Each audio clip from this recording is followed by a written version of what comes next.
the Glass Delusion, 5 border towers, Seaports. Learn how to use these in your RPG campaigns. Welcome to DiceGeeks.com Tabletop RPG Show. Level up your RPG campaigns by filling yourself with stories and knowledge. Explore topics from archaeology to film history to writing to literature and much, much more. This is DiceGeeks.com Tabletop RPG Show. Welcome to the show. My name is Matt, and I am your host. This is the podcast where we learn how to become better game masters and role players by filling ourselves with stories and knowledge. All right, guys, it is awesome to come to you each and every Wednesday on the DiceGeeks.com podcast. I hope you are learning a ton from these different interviews that we do. I know I do. I learn a lot from interviewing game masters, role players, storytellers, writers, novelists, filmmakers. I am learning so much that I am just able to up my game each and every time I play. So I hope you are being able to do the same, because that is my goal here. I want game masters and role players to be the best that they can so everybody can enjoy the greatest hobby in the world, which is tabletop RPGs and Dungeons and Dragons. So just really quickly, before we get into today's interview, if you like this podcast, please consider liking it, rating it, reviewing it, or subscribing to it in your favorite podcast player. Those things help the show out immensely. Also, if you want to support the show financially, you can do so at patreon.com/dicegeeks. For $1 per month, you can really help me continue to make these episodes, which I would like to keep doing if it is feasible for me. So I would appreciate any support there. Also, I have a line of GM resource books. You can find those at DiceGeeks.com, Amazon.com, DriveThruRPG.com. You can just search for Dice Geeks, all one word. You can search for the Books of Random Tables. You will find them there. All right, guys, here's today's interview. My guest today is the writer behind the Molten Sulphur blog. He is also the game designer behind Shanty Hunters, Tristan Zimmerman. Tristan, welcome back to the show, man. Thanks, Matt. You know it's always a delight to be here. Oh, sure, man. It is always a ton of fun to talk about history and folklore and literature and that, like we do each and every time. So hopefully we don't have to go over the format anymore. But in case there is a new listener, we're going to talk about 3 things from history and how you can use those in your existing campaigns, like today. If you need some ideas, you can just throw those right into your campaign. So why don't we just go ahead and dive right in? So Tristan, you have recently, as of recording, have written about the Glass Delusion on your blog. What is the Glass Delusion? Yeah, so the Glass Delusion was a mental condition that was at its most common in the late Middle Ages and the Renaissance, in which the sufferer believed that either part or all of their body was made out of glass, and then acted fairly rationally given this assumption. The most famous example of the Glass Delusion was King Charles the Mad of France. Who was alive 1368 to 1422. King Charles suffered from a variety of different mental disorders throughout his life. They would come and go. And when he would get a new bout, it would often be a different condition that he was afflicted with. Despite it, nonetheless, a quite capable administrator. And the most famous of the various disorders he suffered from was when he suffered from the Glass Delusion. And he genuinely believed that his whole body was made out of glass. And so he wore these like special padded clothes, and he tried to stay in bed as much as possible, and he wouldn't let people touch him because, of course, like if he falls down, he will shatter. He will break. All the glass that he is made of will break, and he will presumably die, and that will be super bad. So stay in bed. You can't fall down if you're in bed. If you do have to be out and about, wear special padded clothes, and for God's sake, don't let anybody touch you. The kind of more common version. I want to be crystal clear, like this is super well documented, right? Like we have lots of documentation from the era. This is a real thing. This wasn't just like a couple of guys made up some rumors about one French king. Like, no, this was a thing. And frankly, it's super interesting that it is a mental condition that really kind of doesn't exist anymore because we've moved on to other fears and anxieties. And I'm sure crystal clear was an unintentional pun there. Ooh, so we'll get respect. So while you absolutely had people who believed that their full bodies were made of glass, kind of the more common version of the delusion was people who believed that only part of their body was made of glass. So, for example, we have a documented case from the 1500s of someone who believed that his butt was made of glass. And so if he sat down, his butt would break. And that would be super bad. You don't want your butt to break. Yeah. So he pooped standing up, right? He pooped standing up the whole way through. There's some suggestion that a niece of the famous Cardinal Richelieu may have suffered the same belief and would not sit down to poop.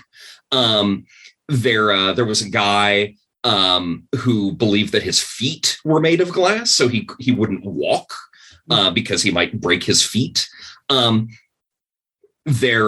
see here. We've got a guy from the late 1500s, early 1600s who believed that his shoulders and his butt were made of glass. And so he would not sit on chairs because the butt, obviously, but also like chairs have backs, and he might knock his shoulder against the back of the chair and break his shoulder. And that would be super bad. And then you also have people, again, well documented, who believe that they were a glass object. The most common version of this was people who believed that they were urinals. The word in this context means something a little different from what you see in a men's room today. A urinal was a specially shaped glass bottle that you could pee in while lying in bed. It was especially important for invalids, people who were sick or old and could not leave their beds. Urinals, of course, had different shapes for men and for women, but they were usually made out of glass. And it was very common for people who had the glass delusion and believed that they were a glass object to believe specifically that they were urinals. But you also had people who believed they were glass cups or goblets or other glass objects. In fact, we've got one case documented in 1583 of a guy who believed that his whole body had become glass. So he was a full body glass delusion guy, but he tried to throw himself into the furnace of a glazier, a glass worker, so that the glazier could turn him into a glass goblet. So like all three versions of the glass delusion do kind of interact, and they all do seem to be the same thing. It's also, while we've got all these, well-attested medical examples of the glass delusion, it was also really popular in literature of the time. It was redolent with metaphor. The most commonly used version of the metaphor is if you're glass, you're transparent. So other people can literally see through you, right? In both the metaphorical and the literal senses of the phrase. And the light of God, of course, can pass right through you and see all the gross sin inside of you. So I did not stumble upon any examples of actual documented sufferers having this anxiety. But from a literary perspective, right, it was too perfect not to use. So authors from the era, when they had fictional characters who suffered from the glass delusion, really liked to have them, be real anxious about going out in public because, well, obviously people could bump into them, but also, people will see through them and they'll see the lies and the wickedness, and God will see the lies and the wickedness inside of them. The most famous literary example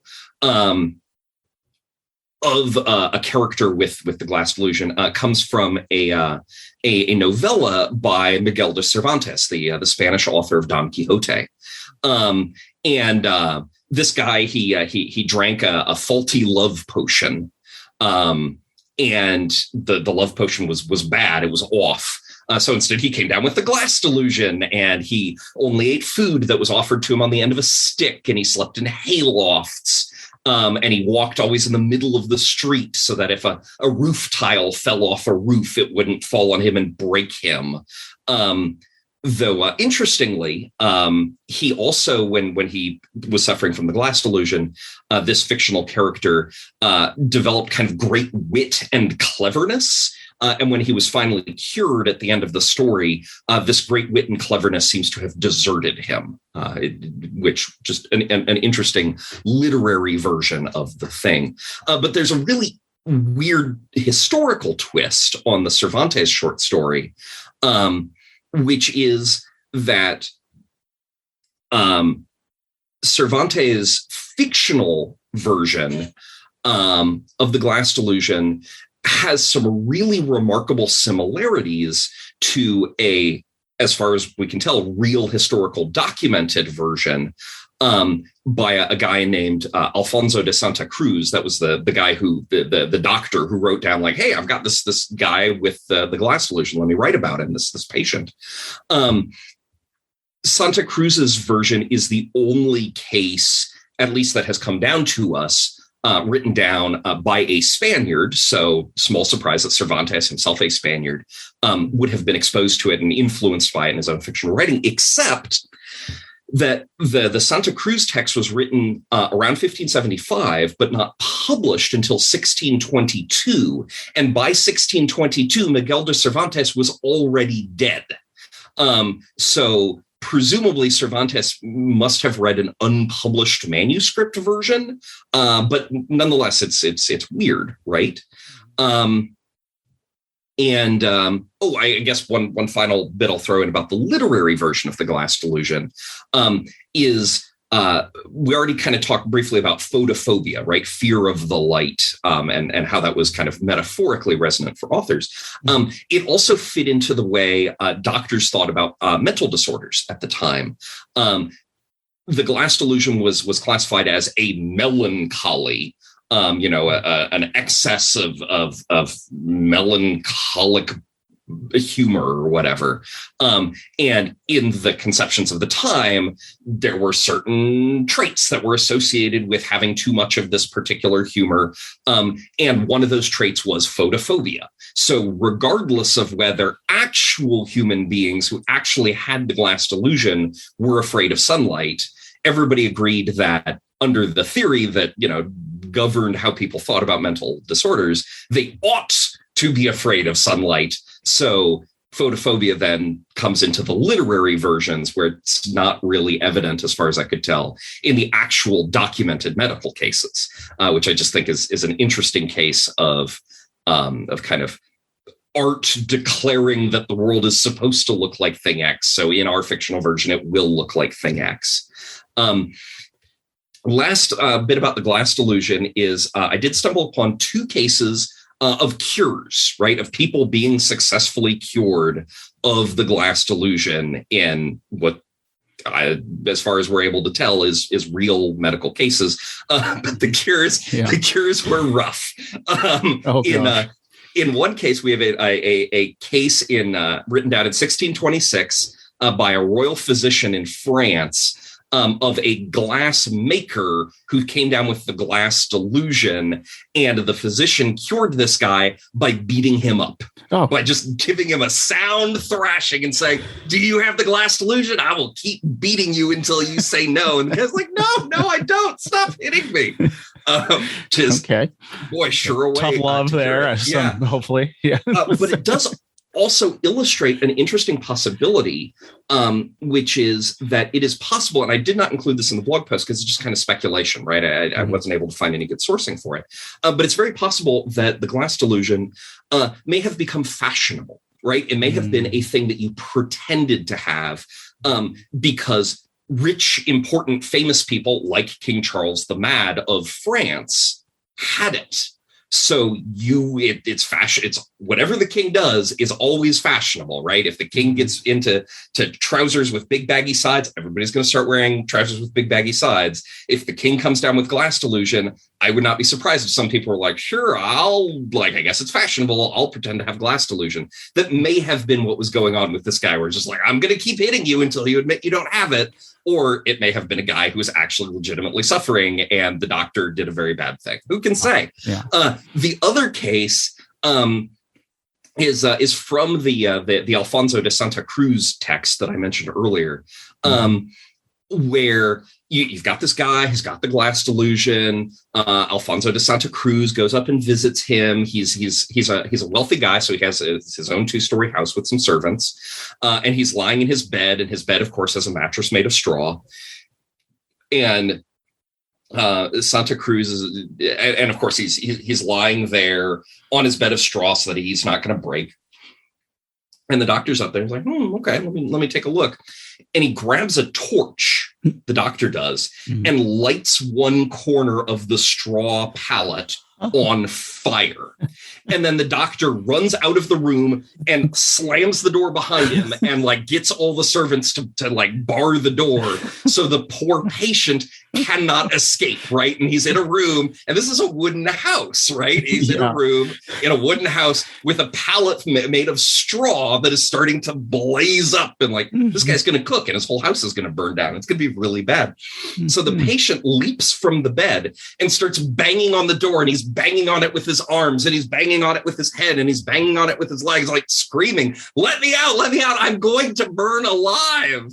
And Alfonso de Santa Cruz, or actually the domestic staff, the servants, shout through the door like, hey, if you're made of glass, how is it that you're hitting the door so hard and you haven't broken yet? And the dude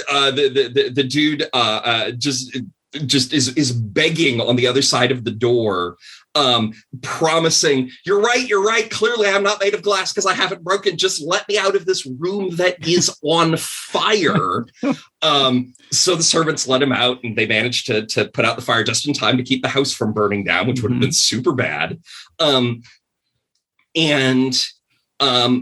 So that's the other case of the Glass Delusion being cured that I was able to turn up. Wow. And I'll just remember never to criticize modern doctors anymore after those 2 stories. Yeah, exactly. Right.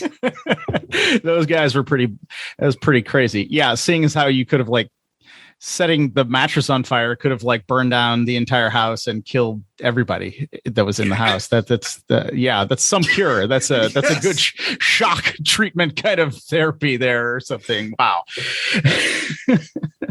My goodness. Okay. Well, the question is, it's very strange. Obviously we want to be sensitive to people who are really suffering from things, but how do we game with this? So there's a couple ways to do it. There's always a couple ways to do it. The answer, of course, is always file off the serial numbers and throw it in your ongoing campaign. And the number one way that I would do that is I would make it an interesting and memorable malady suffered by an NPC, right? If you want this particular NPC to be really memorable, for none of the players to be like, who's that? What guy are you talking about? 3 sessions after they met him. Give them the Glass Delusion. They'll remember that. They'll remember the guy who is lying on a straw pallet and refuses to get out of bed and will not allow anyone to touch him because he is convinced that he is made of glass, even though everybody around is like, you are clearly made of flesh. But if you're going to do that, my strong recommendation is don't use glass. Don't have the sufferer believe they are made of glass. Instead, use a material that is relevant to your fictional campaign setting. So in real history, glass was relevant during the era because rising wealth and rising standards of living were permitting glass to become available as a building material and just like a material to more and more people, right? and glass was able to be present in society in greater and greater quantities. So glass was kind of a hip and fashionable material. So it shouldn't necessarily be super surprising to us that if people at the time were going to have something like the Glass Delusion, that glass would wind up being the material that they have these profound anxieties about. Use something similar from your campaign setting, right? So if you're setting something in Star Wars, use kyber crystals. The advantage of doing that is, it showcases something cool about your setting, right? Like everybody be like, oh, kyber crystals, like in Rogue One. Oh, how cool. It's an exciting part about the setting. It makes the NPC in question feel more grounded in your fictional campaign setting, feel more like they're part of the rest of the world. And it, if you wanted kyber crystals to be kind of relevant in the plot, this is a great way to be like, hey, kyber crystals are here. If you're playing in Glorantha, which is a Bronze Age fantasy setting, use clay tablets, right? If you're in a modern day setting, use something like aerogel or even cell phone screens. And then try to find a way to take advantage of the cool properties of that material. So Alfonso de Santa Cruz took advantage of the cool properties of glass by getting that poor patient to bang on the door, and thereby, it took advantage of the properties of glass, namely that it's very fragile. But if you have somebody who's made of clay tablets, maybe they can read the tablets and thereby possess secret knowledge. Everybody else just sees this guy's made of flesh, but this guy has a clay tablet delusion, and maybe he can read those clay tablets, and maybe there's something very interesting and plot relevant on those clay tablets. Like the ones he thinks he is? Yeah, exactly, right? Oh, wow. Like he can look at his arm and be like, oh, the left arm, that's just shipping receipts. That's not interesting. But my right arm, that has instructions on how to summon a spirit of Marduk. And just play into that. Take advantage of the cool properties of the material that you are using that is, relevant and cool in your fictional setting. Wow. Yeah, no, that's an interesting idea. And at first, when I saw the Glass Delusion on your blog, I had no idea where you were going with that. Really, honestly, because it's such an odd thing, something that I had never heard of. So that's really interesting. So if they didn't use clay tablets or something like that, let's say you're playing 5e, and it's something fragile. I mean, I can already see somebody playing a barbarian who is like, ooh, get out of bed, lighting their bed on fire, right? Like you can almost see, the barbarian doing that, right? Because that's usually the way they act. But if somebody's playing 5e, glass, glass would still be rare, but like if you wanted to pick something else in that world, what do you think? So it of course, it all depends on what kind of 5e you're playing. Yeah, well, sure. But if I were playing Dragonlance, I would have the sufferer believe they are made out of the material that Dragonlances are made of, right? And that then presents opposite problems, right? It's not don't let me out in public, I'm super fragile. Instead, it's I'm gonna do whatever I want because I'm made of, and I can't believe I'm blanking on what the material's made of. It's the stuff that's in the pool in Silver Dragon Mountain. How can I not know this? I can't remember it either, man. But they probably believe, not only am I more or less indestructible, but also like, point me at the nearest evil dragon, I'm gonna stab it with my hand. And I can picture the party running along behind them being like, sir, please don't do this. You're actually made of flesh. I promise. It will roast you like a shish kebab. Yeah. And then you've got this NPC, right? And the NPC is memorable. They're probably not going to forget this fella who's running around thinking he just needs to stab dragons with his hand. But then go ahead and make him useful, right? Make him relevant to the plot. Maybe he knows something important and needs to be safeguarded and protected. Maybe he needs to be cured, right? Maybe he's not taking visitors. He's got a piece of information that the party really needs, but he's not taking visitors, and it's up to the party to cure him. And and yeah, like just make them an important NPC, and ta-da, now your important NPC is really memorable, and maybe they need to be cured, maybe they need to be safeguarded, maybe they need to not be cured and simply respected. Who can say? It depends on your plot and your players. But curing someone with your settings version of the Glass Delusion is a pretty straightforward plot hook. Though one that I think is fun if you make them fragile. Given the 2 cures from real history, cool, you've cured them. They hate you now, and they're not going to talk to you. So, fun complication there. Yeah, absolutely. And I really like how you try to make it relevant to like the plot or some kind of emotional thing. And I think too that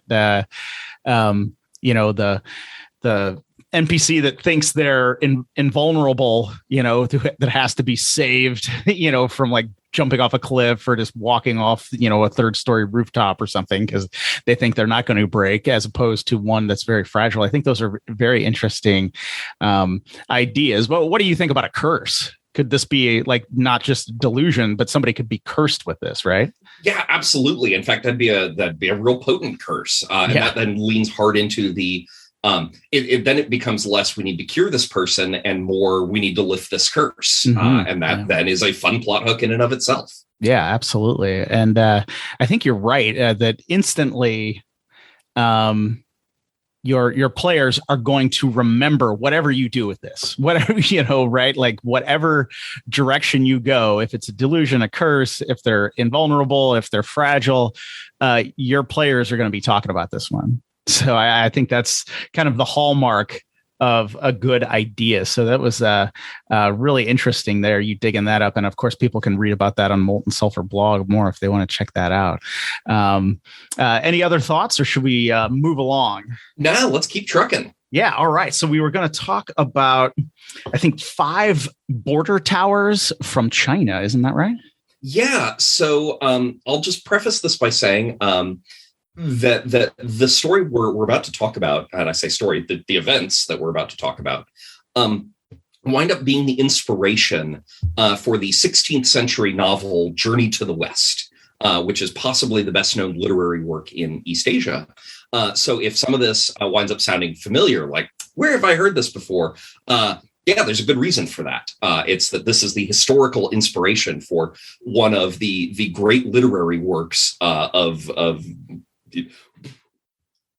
this wound up being one of the inspiration for one of the great literary accomplishments of humanity. But, this is the ostensibly real story underlying it. And I think that's super cool. So we are going to jump right in. This story takes place in the 600s AD in China.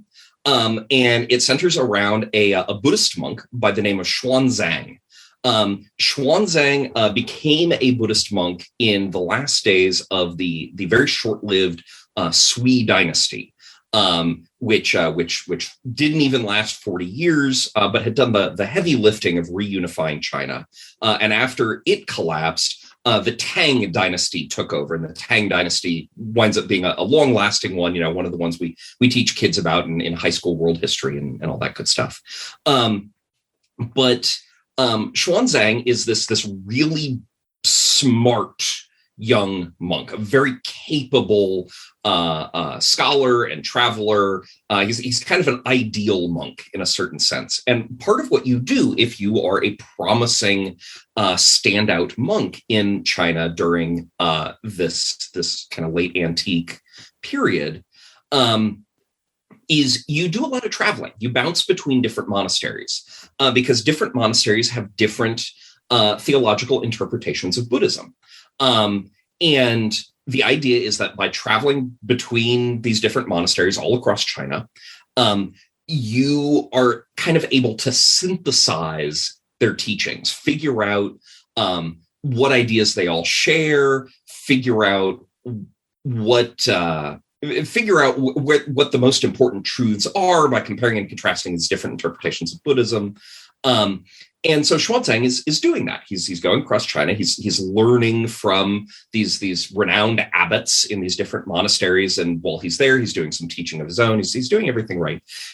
But he comes to the realization that the holy books stored in these different monasteries are contradictory. It's not just that these are different theological interpretations. The actual texts disagree with one another, which they shouldn't, right? The text should not disagree. And he concludes that over time, over copying and recopying and different interpretations and so forth, that the texts have kind of evolved, and they've strayed from the initial texts that were brought over from India centuries prior.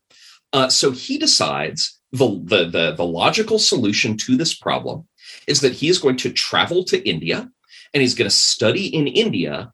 And once he's completed his study in India, he's going to return to China, and he's going to bring copies of the original texts, right? He's going to go back to the original.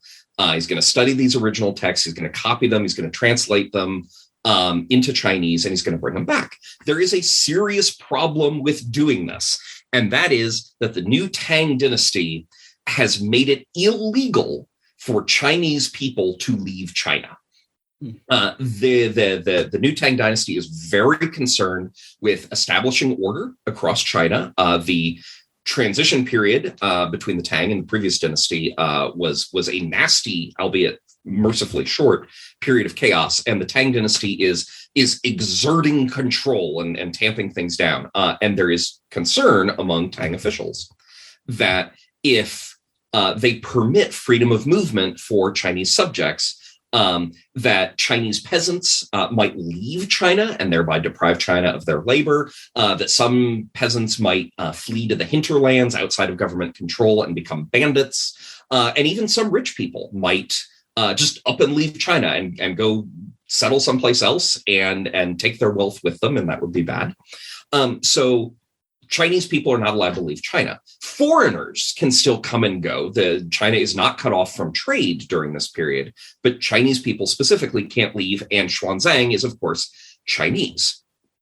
So how's he going to get out of China? He decides he's going to take an overland route.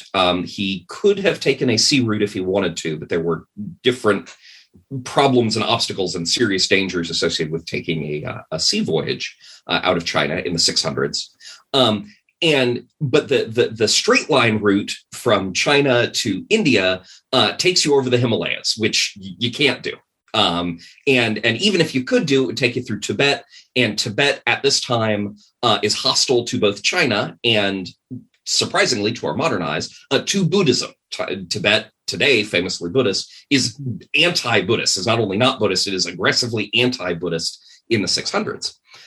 So he's going to have to do this long loop. He's going to have to go kind of west-northwest out of China, and he's going to have to loop down through the stands in Central Asia, and then down through Afghanistan and Pakistan, all, modern names of regions that would not have been used at the time, and arrive in India.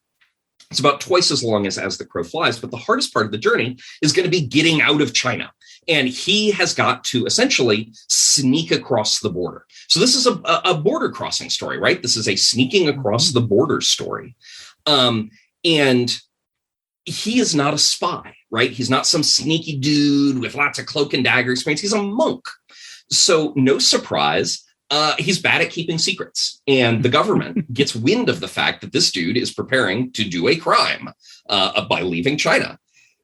And he's Xuanzang by this point, he's in Western China.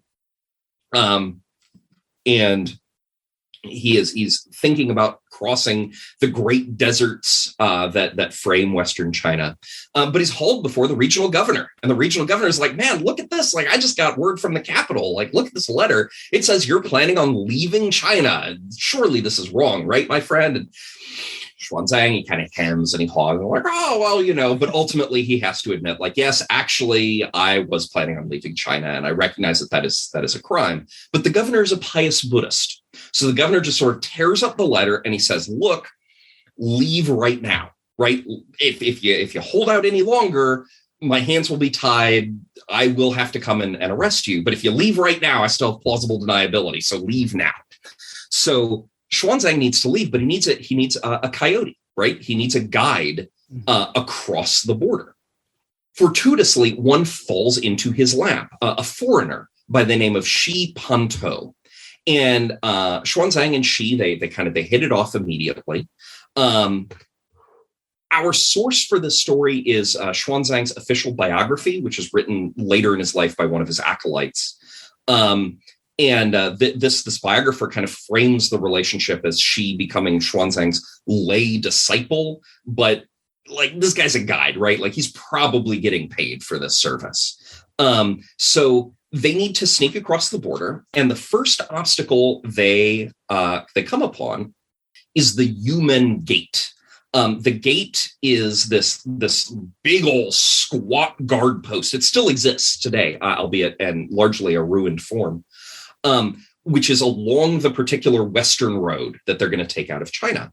And the Yumen Gate is this kind of mini fortress, and it's flanked by miles and miles of walls, just walls along the border, which kind of funnel traffic to the gate. So you have to go through the gate and you have to go through customs.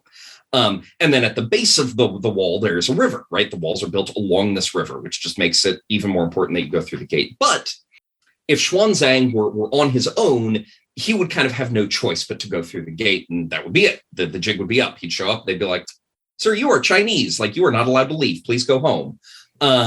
But Shi, the coyote, knows the ways across the border, and he knows that if you go a few miles up that way, the wall ends.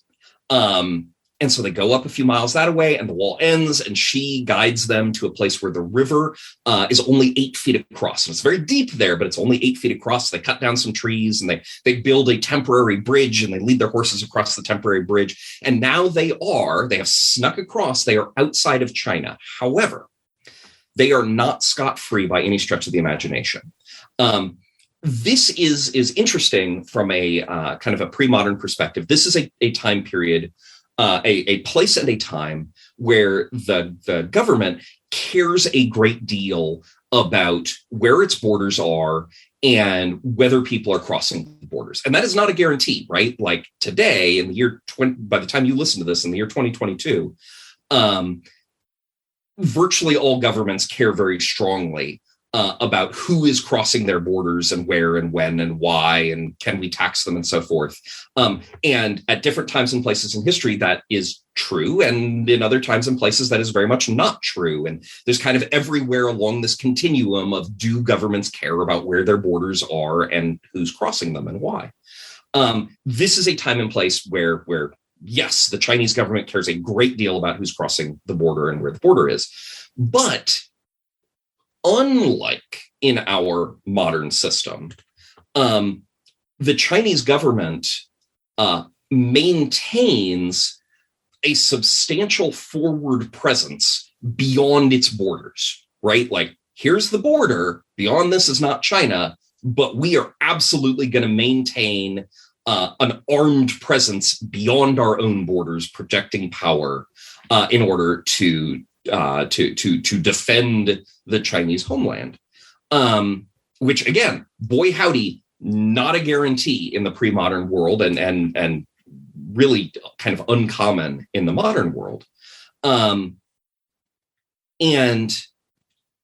in this case, that forward projection of force takes the form of 5 guard towers. Now, Xuanzang's biographer tells us that the guard towers are about 30 miles across. Looking at the math, I think 30 miles apart. Looking at the math, I think 20 miles is more reasonable, because the idea of these guard towers is that they communicate with one another. During the day, they communicate by smoke signals. And at night, they communicate by lighting fires. And the fires can be seen from one tower to the next. If they were 30 miles apart, the curvature of the earth would mean that the towers would have to be at least 115 feet tall to see the fires on their tops. If they're only 20 miles apart, the towers only really need to be about 50 feet tall, and that strikes me as more reasonable. But that's neither here nor there, because however far apart they are, these towers are in a desert. And the only water in this desert is at the base of the towers. So if you want to get through this, you have to bounce from tower to tower to tower. And these are government-controlled towers. And you can't just show up and be like, oh, don't mind me, I'm just getting some water. Like, they're here to make sure that everything's copacetic. And the ostensible reason, I mean, the primary reason for these towers to exist is to serve as an early warning system. If Western peoples are preparing to launch a raid on Chinese territory, which they did with some frequency, this system of towers would see them coming and would be able to send a warning in advance, and everybody would be able to prepare. So Xuanzang and his guide, Shi, are going to have to bounce from tower to tower to tower. And they decide that what they're going to do is they're going to sneak up on each tower in the middle of the night, right, and gather their water that way. But this winds up being a lot more complicated. For one thing, she probably betrays Xuanzang.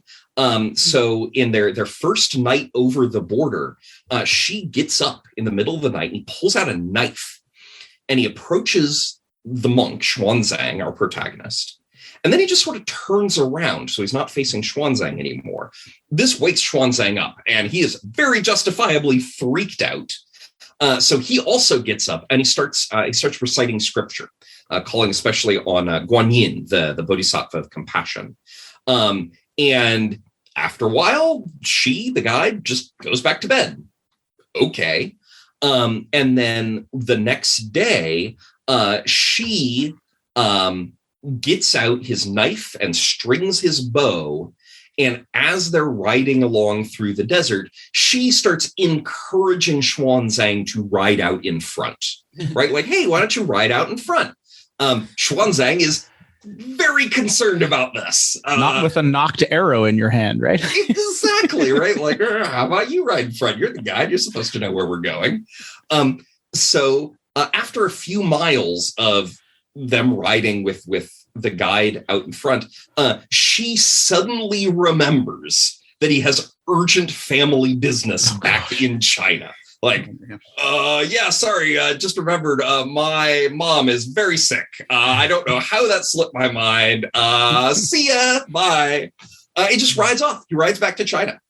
And so now Xuanzang, who is, I will remind you, not a ranger, he's a monk, and his only guide is along the road, and it's not a road, right? Like, it's just a line, the shortest distance between each pair of guard towers.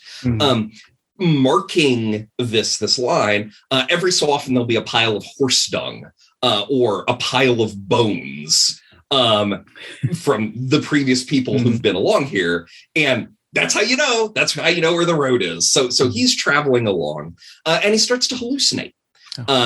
He's starting to imagine he's seeing hundreds of soldiers advancing across the plain, and they've got horses and they've got camels and they've got standards, and then they multiply, and there's thousands, and they're doing all these visual tricks, like they're coming up on him and then they're going far away, and finally they vanish.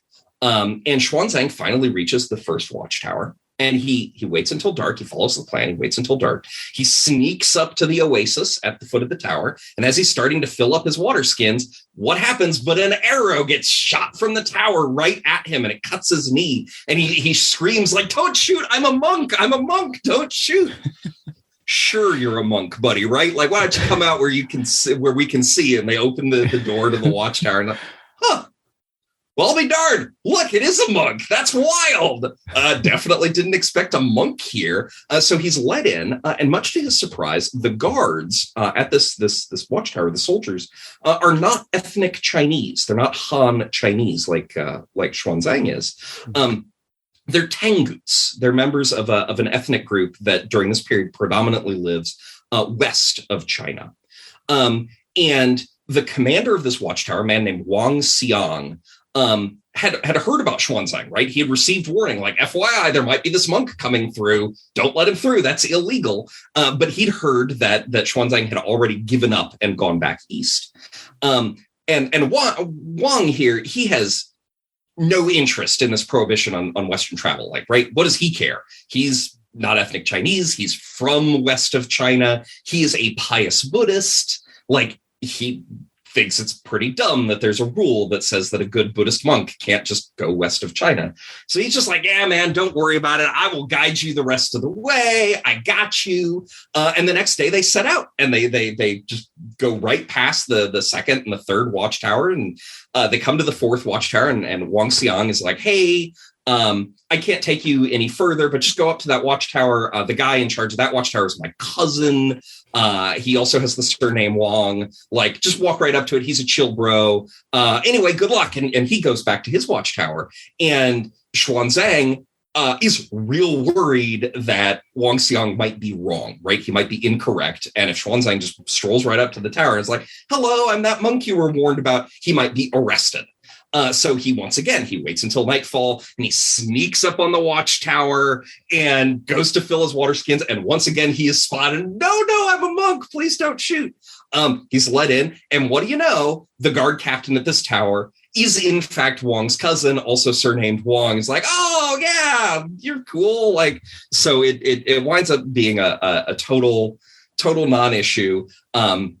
This Wang does not escort Xuanzang any further, but he does give him some more water skins and says, hey, by the by, don't go by the fifth watchtower. They are bad people. The people manning the fifth watchtower are bad people. Just don't even go there. There is a different oasis you can go to that will let you bypass the fifth watchtower. Go to that one. And that's the last the text mentions the fifth watchtower. So Xuanzang presses on, and he's now out of, just like regular desert, and is entering the super desert, that so-called Taklamakan desert. It's 250 miles across at this point. It is a sandy, empty place. There's a folk etymology for the name Taklamakan that suggests that it comes from a phrase meaning once you go in, you never come out.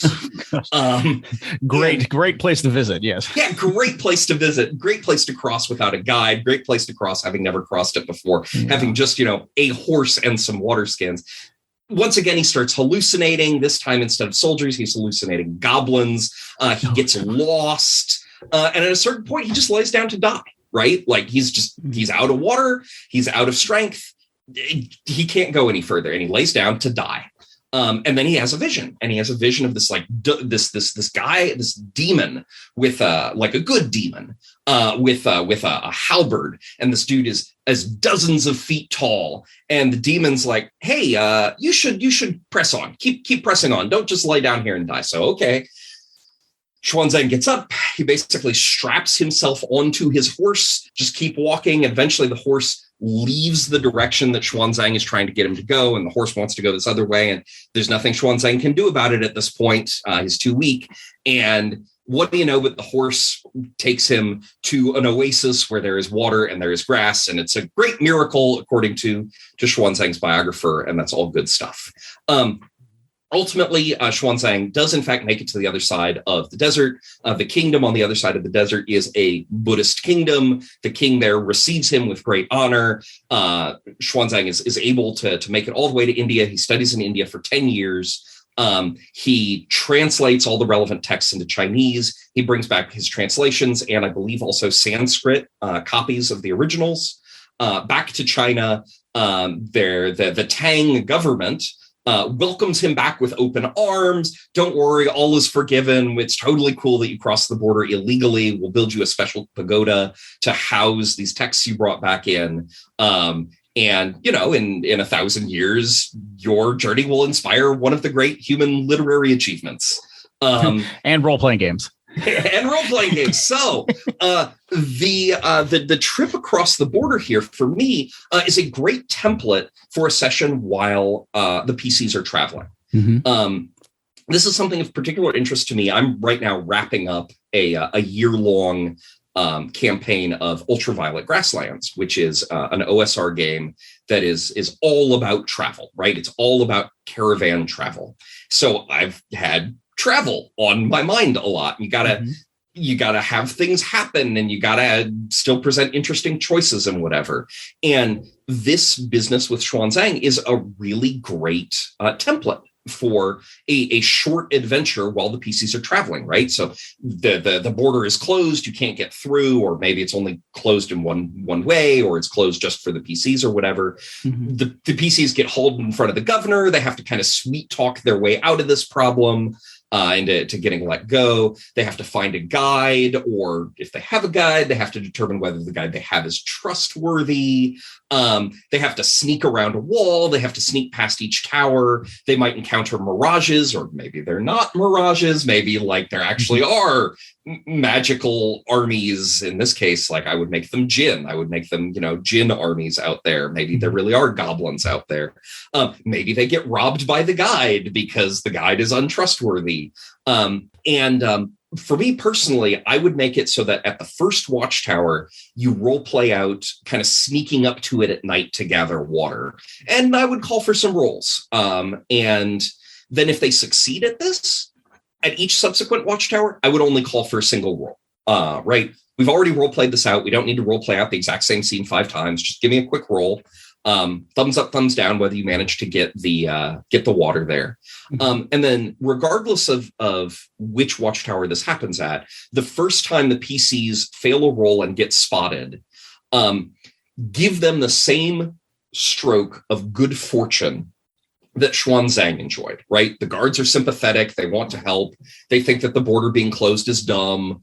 Absolutely will lend you a hand. But for any further towers, if the PCs fail a roll, bad news. You remember how the guards at Tower 5 were supposed to be real bad dudes. Like, these are the bad dudes. This is the bad dude tower. And of course, that's the one where you failed the second time. And yeah, that's how I would handle it. It doesn't matter whether your PCs in your fictional campaign that you're already running are crossing a desert or not. What you need is not a desert. What you need is terrain that forces the PCs into a narrow area, so they have to interact with each guard outpost. If it could be a gorge or something like that as well. Exactly. Right? If you're playing a Star Trek game, hey, guess what? There's a funny colored energy phenomenon that forces you into this narrow area, so you have to go near the space station, right? Then the space station supposedly doesn't want to let you through. And if you're playing a modern day game and you're like, oh, but we have airplanes and stuff. First off, take airplanes off the table. But second, remember that even in the year 2022, mountains and jungles and dense forests remain very real obstacles to travel. Yes. You've probably heard of you at home have probably heard of the so-called Pan American Highway that goes, all the way from Alaska to Tierra del Fuego. The Pan American Highway is not contiguous. There is a section in Panama called the Darien Gap, where the jungle is simply too thick, right? We can't build a road through there. Sorry. And that set stretch of the Pan American Highway goes by ferry. So even in a modern game, the terrain can absolutely be so rugged that you're still pushed into this kind of very narrow slot, and you have to interact with these guard towers. Yeah. And I thought that was an interesting, I think you're right. It makes a good template, because sometimes travel can get a little squishy and you can get, kind of lose your way a little bit. I made a pun now, but you can, or at least some kind of an illusion there. But because if you don't have any structure to your travel, it could either just be, wave your hand and the travel's gone. But if you were wanting them to travel and to do something, if you just say travel, it could just become really kind of loosey-goosey, and you kind of lose your focus and not exactly know what you're having them do, except for maybe some random encounters here or there. But giving this kind of template of these towers, I think, is a really good idea, because it just fills in situations already that you can just use, right? With the friendly tower, with the angry tower, with lack of water, or whatever you're doing. It's just like, it gives you a really good template there. and it presents a coherent narrative, right? There is an actual story with a through line, and that's really important because it can, otherwise if you roll a couple random encounters, it's okay, well, we fought an owl bear over here and we fought an Ochug over there, and like that does not a story make. So this presents just a wonderful little through line that as your party interacts with it, they will wind up creating a story that's very different from the one that I just told today, because they're different people than Xuanzang. They'll interact with this situation very differently. Sure. And I think that's always, creating a through line or some kind of emotional obstacles or something that looks like it has a reason and purpose to it.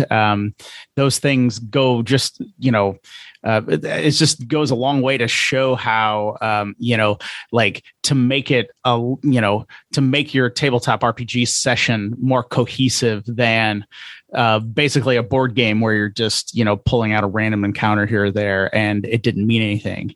The Five Towers is a situation where your players are going to remember that travel instead of just a few random encounters here or there. And you're just like, yeah, I know. We've got to, you got to give us a little complication here or there along the road. And now we get to our good thing. But this was like, actually, those Five Towers were fun. That was fun dealing with that. Now we're at the Lost Silver Mine or whatever we're going to in your campaign.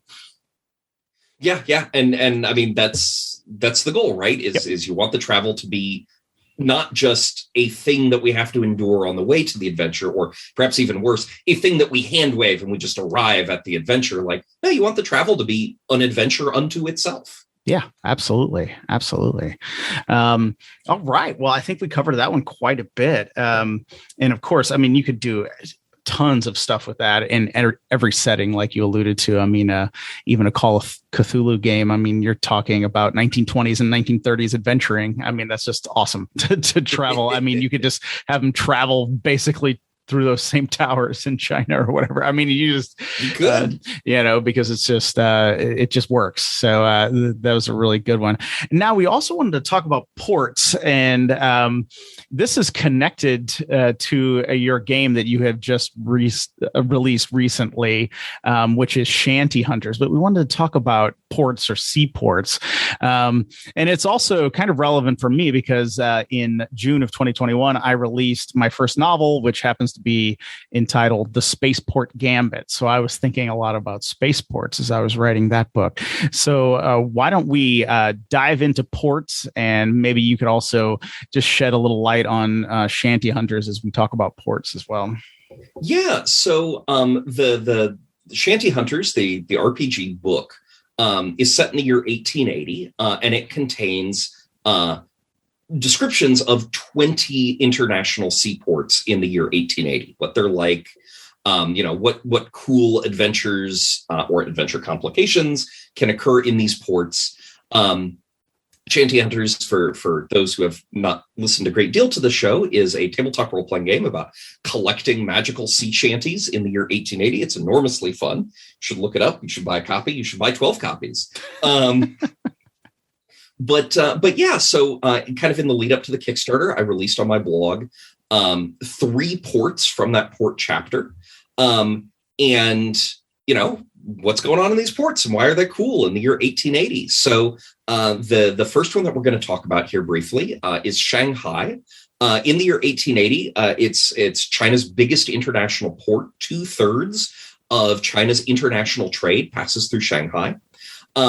Shanghai, it's near but not quite at the mouth of the Yangtze River. You actually have to sail 25 miles up the Yangtze through the delta, and then down kind of a side tributary in order to come to Shanghai.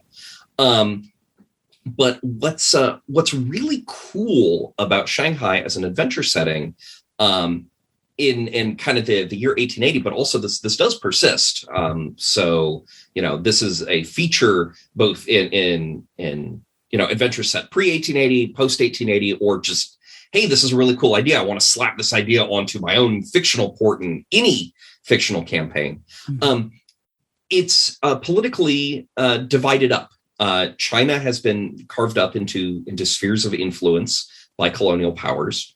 And Shanghai itself, like just the city of Shanghai, has also been carved up into different spheres of influence. So the port section of Shanghai, Shanghai's located along the Huangpu River. The Huangpu runs right through the middle of town. And the part of town on the west bank of the Huangpu, the part of the port anyway, falls into what's called the Shanghai International Settlement. And as part of a series of raids and wars by these colonial powers, especially the British on China, the Chinese were forced to cede this part of Shanghai to foreign powers. And the international settlement is kind of governed jointly by a variety of different powers. There's also a separate French concession that is governed solely by the French. And then the rest of Shanghai remains under Chinese control, and that includes the part of the port on the east bank of the Huangpu. And what's really wild about that from an adventuring perspective is that you have this incredibly confused governance situation. Shanghai in 1880 has 14 different consular courts, plus a Chinese court, plus a mixed court. So if you commit a crime in Shanghai, who exactly has the responsibility to bring you to trial, to catch you, to bring you to trial, and to order your punishment? In some cases, it's unambiguous, and that's uninteresting. We'll gloss over those cases. But in a lot of cases, it's super ambiguous. Like, I committed this crime and I am a Brit, so I should be tried in the British consular court, right? Well, not so fast, because you committed it in the French part of the concession, so it should be in front of a French court. Well, not so fast, because the victim was Chinese, so it should be tried in a Chinese court. Well, not so fast, because you were funded by, and blah, blah, blah, blah, blah. And if all the courts are squabbling over who gets to punish you, then to a certain extent, nobody gets to punish you. And that's just really interesting from an adventuring perspective. Moving on, our next port, Kingston. Kingston has a bunch of interesting things going on in 1880. To me, the two most this is interesting, in Jamaica, right? Yes, thank you. Kingston, Jamaica. To me, the two most important things from an adventuring perspective for Kingston in 1880. First off, the city is made entirely of wood, and it burns to the ground with some regularity. But it has no fire brigade, which, presents opportunities for chaos and complications for your party. The other is that Kingston remains very connected in the popular consciousness of its citizens with its pirate past. So the primary dockyards for the city of Kingston are in a village named Port Royal. You may remember that name. You may recognize that name from the Pirates of the Caribbean movies. Port Royal was founded before Kingston was founded. It's located on a spit of land, the tip of a spit of land that protects Kingston Harbor. In 1693, Port Royal was struck by a devastating earthquake. Up to that point, Port Royal had been a kind of a notorious so-called pirate utopia. And, it was the vice house of the Caribbean. And a lot of people interpreted this devastating earthquake as being God's punishment upon Port Royal. And the earthquake just genuinely leveled the town of Port Royal. And consequently, Kingston was founded by the survivors racing across the bay and rebuilding in what is today Kingston. Port Royal still exists, and the inhabitants of Kingston in 1880 are still very kind of connected in their popular consciousness to their pirate past. And so you have just sort of an accepted part of local folklore is that there is definitely pirate treasure hidden in caves and buried on nearby islands, right? And it's just sort of something that is part of the drinking waters, that people believe this or pretend to believe it. And so your adventurers in Kingston or something like Kingston could very easily be taken for a ride by some enterprising local saying like, oh, I've got a map to just such a pirate cache, like, pay me some money and I will take you to it. There's some convenient reason why I can't just sail out there on my own and collect it. But surely, with your extra muscle, we can all be rich men. And if the PCs are lucky, they're just a tour guide scamming for some tips. And if they're unlucky, their tour guide has a bunch of cousins waiting at the supposed pirate cache location who are going to beat up and rob the party. And I just think that's super fun.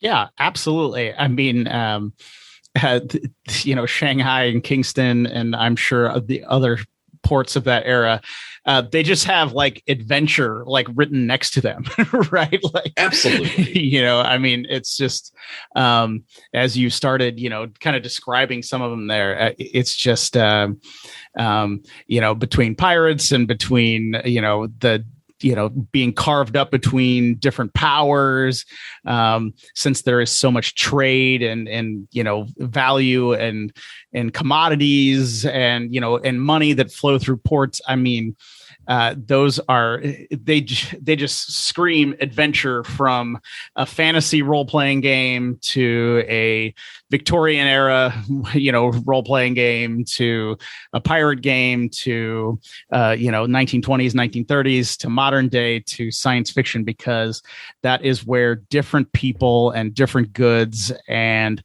money and everything like that, clashes. And when you have people, money, and goods, you're also going to have unsavory elements. You're also going to have just adventure by the truckload, right?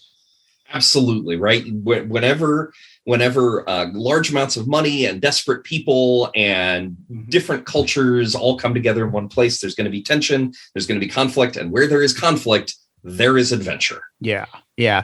And of course, you just mentioned it there, right? You have people who arrive there looking for a new life. You have criminals who fled some other place trying to, to find a new life. And they come to a port. You have people who had to leave home because of natural disasters, going to a port because that's where all the travel and all of that comes through. And of course, you always have people looking for business opportunities and things like that. So, I mean, it's just it just creates a swirling mass of adventure, right? I mean, just so much stuff that you can kind of just take and use, right? Absolutely. Yeah, of course. And as always, we've kind of continued over a little bit, but this is not our longest episode by any stretch of the imagination. No, but I think we're getting better at condensing it down. Yeah, a little bit better at least. So so we touched on some really cool things, and today in this episode with tons of stuff, and like we were just saying with port cities. I mean, I've even in some campaigns just started kind of, with broad brushstrokes, kind of started painting out a port city, and just threw my players, through their characters into that port city. And adventure just happens to them once they start reacting to things, because there's so much stuff to do. They can, run spice from the desert planet or whatever, whatever it is, whatever you're playing. There's just so much stuff there. So I think those are great catalysts for adventure. And so why don't you, and as always, like I say, if you haven't gotten ideas from these episodes, you should probably find a new hobby, because we drop all kinds of stuff. So why don't you let people know where they can see all of your original blog posts and learn even more about some really cool historical situations and that they can use in their games? So if you head over to moltensulfur.com, and that'll be in the show notes, you can find the Molten Sulfur blog every Tuesday. I post something drawn from real history and real folklore, something cool and interesting and worth learning about in its own right, and then talk about how you can file the serial numbers off of it and drop it right into your the fictional campaign that you are already running. I will also mention, in addition to, hey, check back every week, there's something cool to read. I also encourage you to search the back archive, right? I've been doing this for 4 years without ever missing an update. So as of this recording, I've got something like 220 posts, and they're conveniently sorted by categories. So if you are saying, I really need something set on the sea, or I really need something with fairies in it, go search the back catalog by categories and find something cool for your campaign tonight. Yeah, and as Tristan mentioned, I will provide a link in the show notes where you can find the Molten Sulfur blog and learn about his role-playing games and other things that he is up to. Well, Tristan, it was a pleasure to have you on the show again. I can't wait until the next time. Thank you so much. Oh, always a delight. All right, there you have it, guys. I really hope you enjoyed my interview with Tristan today.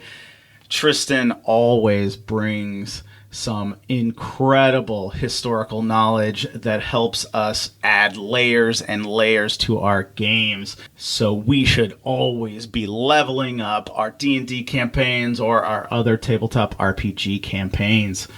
As I mentioned in the episode, in the show notes for this episode at dicegeeks.com, you will find links to Tristan's blog and to his other indie RPGs that he is working on, so you should definitely check those out.